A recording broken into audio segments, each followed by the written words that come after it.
folks, JD here, and this week it's a bit of a different week, a little bit of a mixed up week because we've had nothing but bad weather, so I couldn't actually go out and fly this weekend, so I've done a lot of flights indoors ready for the next few weeks.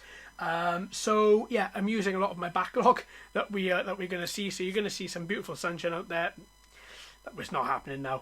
We've had 6 weeks of glorious sunshine, now 40-mile-an-hour winds and torrential rain. To be honest, the ground can do with it, the animals can do with it, so that's fine with me.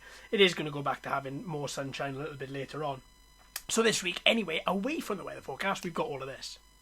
So as you can see, it's a bit of a mixed up week. We've got a helicopter in there just for good measure. I've got one car video that ties into the stuff we saw last week.